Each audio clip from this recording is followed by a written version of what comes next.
So, kung sa imong edad atong first ka nga naka-encounter or let's say nakaila-ila sa Lord. Gamay pa ko. Mga arap ako sa mga 6 to 7 years old. Then pataas. Kaya sa una, kami ni mamang mag-Sunday. Pa Sunday school kami ni mamang sa Baptist. Then doon lang man ang church. Sa Baptist Church. Then dito sa may sa ako, may nagatudlo sa amin nga mga gagmay pa nga mga para pang gagmay nga mga bata ba. Then natudloan kami nila about sa Bible, about kay Jesus kung paano. Pero lang siya na ako do bilang lang siya sa akong mga una makakilala ko sa Ginoo. Pero hindi gid siya sila nga simba ko muna na always ko makasimba. Pero always ko makasimba pero sa tunga time daw bala mga chisnak lang ang giapas. So, in that Chisnak time di pa talaga ganun ka pure o kundili wala pa jud ang true encounter or kanang in love ka kang Lord Jesus. So, when was the time nga in love ka kang Lord? Dalaga pa ka or katong minyo na ka? Katong minyo na ko. How old ba day ka na minyo? Pila imong edad atong nga minyo ka? 17 pa. So young kay siguro sa bukid no kanang kuan sa bukid is ang inyong culture dito is og mga 17 or 18 pwede na mag-asawa. Oo, pwede na pakagunan. Kagunan means pamalayi or para pamanhikan. Okay. So ganun yung parents nimo sa una nga ganana sila nga mag-marry na maminyo na ka. Depende kung nakita nila nga medyo na kung super close na gid sa uyab, so na ba minyo na. So tatawag na mga ginikanan sa mga laki. So different kayo ang culture sa una kay ang mga parents sa una is kung kita nila ilang mga bata nga babae ila ng ibang minyo dayon kung makita nila nga capable ang lalaki no. Sakto. Feeling nila comfortable na pagkatira may mga na katong naminyo mo sa imuhang nga bana karon si imong iya mga husband karon unsay inyohang journey nga mag-asawa naging smooth ba ang inyong walk or nganong naka dito man ka nakaila sa Lord sa imong ninyo naka sa nga time syempre primero pa lang okay kami sa kambana nang syempre pag-uya basta minyo na kami nag-ipon kami okay lang primero then sugod sa itong na-struggle ko sa iya buntis na ko magabi usahay wala siya manghantak siya manugal siya then biyaan ako niya nga manugbata na ko pero pag makakadaog siya malipay ko pag makadaog siya sa hantak sa bulang malipay ko then syempre ako sa tunga time wala pa mapud ko sa nakaila-ila na ko sa Jesus. Wala pa gid ko sa iya ba nga nagmahinadlokon ko sa iya daw lang kaya ko nga simple lang then sa tunga time nga gubusong ko then 6 months na akong tiyan ginabiyaan niya lang ko malakat siya manghantak siya usahay hindi na siya ganun maglising siya ang kwarta niya yang pinaghirapan makatulak pa nan sa hantakan sa sugal. So in short struggle jud ka ato nga Struggle ko. So is it the reason nga nung ni sulod jud ka o nga nung ni hugot gyud ang imong pagkapit sa Lord kang wala gad ako sa church wala ako did you read the Bible Sa tunga time wala pa pud ko kabasa-basa Bible then wala pa pud ko nga arang akon gid nga church ba lang nga ginasimbahan kay dugay-dugay na pud ba mga pila-pila na katuig nga wala ko ka sulod sa church mga pila na katuig then Is it on sa nga church, is it Christian Baptist? Baptista lang. Pero sa tuwang gabusong ko, sige ko pang amoy sa Ginoo. Kasi syempre sige ko ugtas din, hindi ko kayaw-yaw, hindi ko ka pang nasaba sa kumbana. Kasi syempre hindi pa ko ano gid kay ba nga arang mangyaw-yaw gani ko, arang mangluod-luod lang ko, then wala nang ako lang ginahimo kay silent prayer lang ko. Pero kabalo ko nga ang feeling ko, ang kakampi ko, wala ko ga-share sa ila ni mamang, wala ko ga-share sa usahay sa akong mga manghod, wala ko ga-share din. Ang ginasharean ko, syempre yung gusto ko, ang ginasharean ko, ang Ginoo lang. Kay kabalo ko nga, sa tanan yung panahon no, kapamati lang ang ginang Ginoo. Panahon nga maghimik, maghilak-hilak ko sa balay. Among to balay nga may gamay pa ba to kaayo mga balay. Kay kadua man kami nakabalay. Ningon gani ang iyang pulong nga God hears the cry of His children. God hears the cry of the righteous. So tinuod din na siya nga ang Lord every time nga maghilak ta sa iya, dili man siya ganahan nga masakitan ta, dili siya ganahan nga maglisod ta, pero ginaalaw lang na siya ni Lord kay una ginatudloan ta niya, especially pag consequence sa atong sala. So kung natin ay mga sala, consequence na siya sa atong sala, bisa na ng forgiveness, pero dili na to ma-prevent nga naagi apoy consequence sa atong mga nahimo nga sala sa una. Pero ginaalaw na siya ni Lord para pag mahimo tag strong ang mga pagsulay, ang kalisod para mahimo tag strong. Pero ang sa tinuod ana sa imong paghilak sa iya, naagid siya always, naagid siya kanunay nagtama. So after that nga ni kapit ka sa Lord, naka-found kang church nga mo atiman sa inyo, maka-share og pulong word ni Lord nga na-feature mo in the spiritual. Unsay kalahian nga nahitabo sa imong husband na abay nahitabo, i-pray ba nimo siya nga ni ba siya, or paano siya ni transition from magsigig sugal to karon nga mag-deserve na po siya sa Lord? Medyo taas-taas gid ang storya. Taas-taas gid ang mga sakripisyo imbis na kuha or na ang na-win ko ako nga bana. Kay pila ka tuig, mga 6 months ang nga na bata ko, then nag 4 months na pud ang bata ko.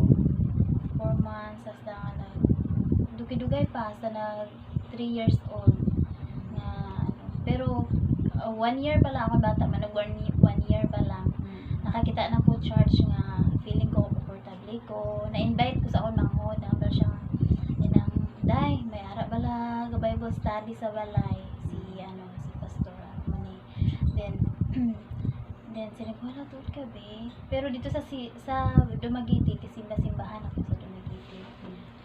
So naa kay mga naatinan nga mga church nga from your journey sa inyong kaminyoon. So parang nag-transfer ka from one place to another. Pero dito wala ko na bautismuhan. Dito rin ako nagpa-bautismo sa lugar din. Hambal siya ako bangod nga. Daw na-invite niya ko ba nga masyado. Daw na-encourage po ko. Amo to Na-bless ka. Oo, na-bless ko. Is it sa wali or is it sa worship? Asa ni mo na feel ang presence ni Lord? Sa wali pero meron din. Naigo ka sa wali o nasakitan ka o na-encourage? Hindi, sa akong ginatanaw sa unang parang sa wali, then sa worship, medyo ang sa worship hindi ko kaya pero sa sa kadamuan sa mga tao, then ang mga tao, mga member na sa ila, hindi man gid sila damo kaayo, pero ang mga member nila maabi-abihon, daw nadali ko sa mga member ho. I care, hospitable heart. Grabe, sensitive pud kay sila, then grabe po sila magparangga, mag-abi-abi sa mga duduong hangtod nga pero permero pa lang Bible study, permero ako tinan Bible study din na ko gani isang ilang Bible study sa Hebreo 10 na to, Hebreo 10 siya. Then permero amo nang giwali sa pastor's Bible study pagkada sa semana do timing lang pud ba nga ma-birthday na akong bata, ma-birthday na siya, pero wala pa ako kasunod sila church, mga 1 year old na akong bata sa March 28. Then pagka sa to nag-i-invite ko si pastor sa lingkod, pastor na pwede nga ikaw ma-service akong bata kay ma-birthday na siya sa sunod babies. Pero wala pa kami kasunod sila church. Di nagpa-Bible study. Ay, nagpa-ano ko sa ito, nagpa-service sa first birthday sa akong bata. Then, pagka ano na, pagka Domingo sa to, nisulod na yun kami sa church. Di ba, Wibis ang birthday. Pagka Sunday sa to, nisulod kami sa church. Then, tuloy-tuloy na, wala na absent sa church. So good at to. Oo, sugod sa to. Sugod sa to nga time. I see. So, maayo ang Lord no dayon. Karon nga ga-serve ka padayon sa Lord. Unsay imong mga nakita nga kalahian nga sa una dayon karon sa imong life. Nga kauban nimo ang Lord sa panginabuhi. Unsay mga kalahian imong nakita? Yung mga kalahian, actually, hindi dali. Pero, grabe nga mga pagtudlo. Kaya sa tong time, ato pagod kami sa Baykan, ga church kami sa kanatukan, din sa Baykan lang kami din sa Baykan lang kami paulian every Sunday din. Utos, Siki, 1 hour to 2 hours kalakaw. Tungkol sa faith, siguro. Kaya na imong sacrifice sa Oo, imong sacrifice. pag-serve. Okay. Grabe ka kapal ng lakad. Pero, inspired sa pag-church, sige, ho. Then, nasa nga, sige na, disciple sila ni pastor sa amon. Nakakilala na po kami. Kaya na gani siyang word na if you want to follow me, if anyone wants to follow me, let him deny himself and take up his cross. So, ang pagsunod sa Lord, dili jud sayon na first pa lang man ko nila musunod ka sa kang Lord Jesus, musunod ka nga na imong faith nga na found sa Lord, abi nila pagka ugma mo bless ka sila, i-bless ka sila ni Lord kanang mahayahay ng kinabuhi mo na ilang mindset pa nga sige musulod ta ani kay or mo simba ta or kanang alagad na ta sa Ginoo kapag Jesus kay para mahayahay ato kinabuhi sa tinuod ra dili ang kuan na is dili diha dayon kumbaga mayon ang Lord, yes na ako'y reward para nimo, yes na ay gapaabot nimo, I know the plans that I have for you in Jeremiah 29:11, plans to prosper you, pero you need to go through the process. Kinahanglan na kay process nga pag-agihan nya kitang tao kay ganahan man itag shortcut, di ba? Muna o dili nakaagwanta mayon nga ay dili na ko mubiya na ko ani kay karon ni noon nga nisulod ko ani masamot hinuon nagkalisod-lisod nakabantay ka nakasulay ka na nga Sang wala pa kami wala pa kami nagnimbag, wala pa kami ba daw. Pahibol-hibol lang kami pero may sa aming kinabuhi. Damo syempre mga kwarta. Pero ato pud nga mga kwarta dito to halin sa sa sugal. ang Tao kwarta then sa to nga na to namon. Syempre kasi kami away. Kaya kinahanglan pa una si Ray or sa sugal. And nagagi pa kami sa mga luha, mga pag-away-away para lang yun nga mahunong siya din. Pero na realize ko nga grabe syempre wala na sugal doon na anad lang kami nga nakakwarta kami tungkol sa sugal. Pero na realize ko nga mas nilisod pa niya lisod pagit nga ni ni follow ka kang Lord Jesus niya siya sa iya sugal. so na ay cost nga ang pag-follow kang Lord dili siya imong diha dayon nga abi nimo malipayon iyong gali sa Lord Jesus nga shelter I don't have nga nung musunod man kanako wala man gali ko yung shelter ibig sabihin ang pasabot ni Lord Jesus kung musunod kanako it doesn't mean nga unsahay makaagi kag ingon ani nga process sa kalisod willing babagyapon ka or musunod lang kanako because of blessing. So question ako sa inyo, di ba kamo nagpuyo mo for how many years? What motivates you nga magpakasal? And then unsay kalahian nga katong wala pa mo nakasal and then karon nga nakasal na mo? Sa tuwing wala pa kami nakasal, syempre, pag-decide nga, pag mag-away-away, pag mag-decide nga, bulagay dayon. Bulagay dayon. Pero karon lahi na nga, nakasal na kami. Wala pa na akong safety nga pangamuyo sa tuwing time na wala pa kami nakasal. Pag, syempre, nangandoy ko ga-pray ko sa Ginoo nga makasal na ko, madala ko apelido sa akong nga bana, syempre, medyo garbo po na ako nga makadala sa ila apelido, kay proud ko sa ilang family. amo na akong yara din. Sa kung nakasal na kami, medyo okay na. Kaya isang wala pa kami nakasal, grabe. Grabe nga libog ko. Sige ko una-una ka. Ay, saan pa kami makasal? Man, saan pa kami makasal? Sige ko gahuna-una. Din sang nakasal na kami. Though, magmalinawan gani ang amon. Nagmalinawan-nawan pang hinabuhi. Kaya wala na kami ginahuna-una. Uy, kasi naman na wala.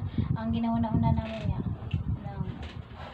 Marriage na kami. Siyempre, isa na kami. So in short, ang pagpakasal manggod sa mag-asawa, it's a form of blessing. Blessing siya. Kay ang marriage is a gift from God. Outside, gani siya, sex outside of marriage. So, syempre sa mag-asawa lang nino. Pero anything pakikhilawas outside of marriage is a curse. So when you say curse, it's tunglo. So, syempre, alam mo na ay mo nang makakuan nga murag lisod ang life, murag sige mo og away, gubod mo sige, dili mo magkahiusa. It is because under mo sa curse, dili mo under sa blessing. Pero pag abot sa time nga you decided to follow God, to follow the ways of the Lord, nga kinahanglan mong mahiusa diha sa Ginoo and to the people. So that's why nagkaroon na instead of curse, it's a family with a blessing. So diha na ang blessing. Although I know nga karon is you are on a process, no? Sakto? You are on a process kay ano sa gani mo nakasal at last year? For a year. September 28 na 2023. So mag-asawa mong God ang process or ang getting to know or ang kanang og sa kuan pa na siya og sa lakyan pa na siya ang process ng kanang maghaon jud mong luwa, it would take 7 years of adjustment.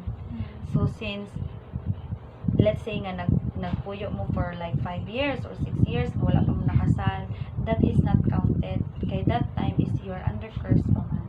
Pero the moment nga nagpakasal mo, that was the counted years of your adjustment as husbands and wife. So it's okay. So that was your adjustment as husband and wife. So nasa pa mo sa 1 year. Wala pa 1 year. So enjoy the process. So you still have 6 years nga kanang maila-ila ninyo saan ninyo as husbands and wife. Pero kumusta naman ang imong husband karon compare sa una on his walk with God?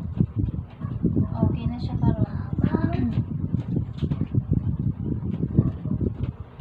Okay na siya karon kay sa una. Sa una, laki lang pa ko na nga ganahan ko siya nga manimba, pero hindi siya manimba. Hindi siya ganahan kay wala sweldo mo daw ang pagsimba. Gahian kayo siya ba? Siyempre, may pastor nag-a-advise sa akon na ano lang dapat mag-submit lang ko sa akong bana. Ano lang ko sa akong bana. Siyempre ako Respect, show respect. Respect. Ano din. Siguro, sa nakita niya nga okay, mas epektibo ang ano ko sa iya. Pagsahod ko sa iya bilang bana, pag-serve ko sa iya bilang bana. Daw nakita niya na daw na-feel niya na ito, may kabaguhan. Pero sa tunga time pa lang syempre ginawin ko siya, ginadala ko siya, hindi siya kay nga wala magani ko na kung nagbago. Paano pa na lang siya. Wala magani ko nagbago sa iya pang lantaw. So bisan lisod nga arang mag-respect sa iya kasi syempre wala ko naanad gunahan ko nga andir-andiron ko siya. Ikaw ang isog. Ako isog. Ikaw ang sa tawag dito, sabi nga nila yung kanang sa world karon is under the saya. Hindi ako under, itanong mo kay commander. Di ba? So mo man yung world karon. So what imuhang Pero lisod siya daw, kumbaga lisod siya lisod sa akong bang mapatay gani akong garbo, akong bugal, pride. mapatay akong pride or napakan ko na lang gid akong pride para lang yun nga syempre mabasa ba sa Pedro nga kinanglan para wala babag sa imong pag-angko, kinanglan mo nga i-obey ang imong mga bana,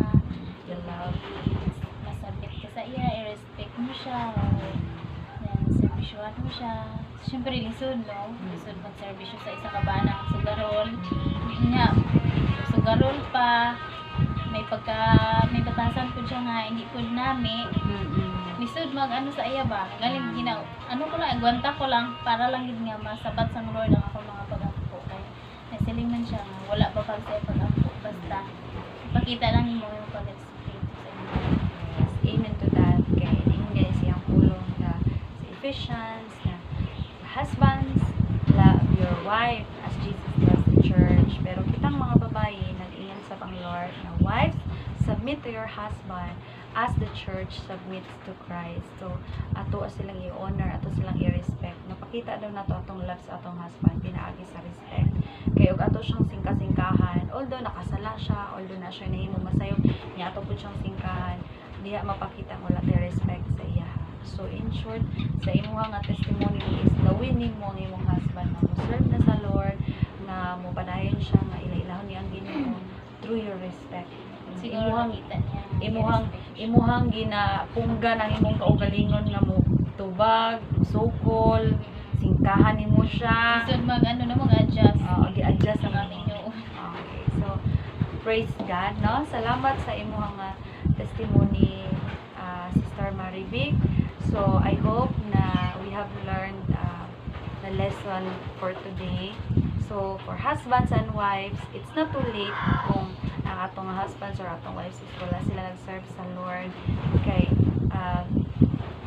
mawin na to ang atong mga mahal sa kinabuhi through our love, through our respect. Dili na to sila mawin, sige na to istoryahan nga, oy, sinbata, or kung anta diri, yung ana diri, manimba na mo, magsinya to, sige yaw-yawan, at sila gising silang kasabaan. Dili na sila mawin ana, pero mawin na to through our love. Sa ano sila pag-treat, makita nila nga, uy, bago naman siya, anong nabago siya. So, maraganahan na lang. Praise God. I know nga, daghan pa ka na. You're still young. How old are you? 24. So, you're still too young. And daghan pa kaayo. And in your journey, daghan pa mong maagian. Then, daghan pa po mo mga itudlo ang Lord. Pero I know, once you are faithful, you keep focusing on Jesus. I know sa unahan na ay plano ang Lord. Great plans ang Ginoo sa inyo mga mag-asawa with your children. And kumadunggan pa ninyo. So thank you so much for watching, and I hope na natin na learn. God bless you, and Jesus loves you.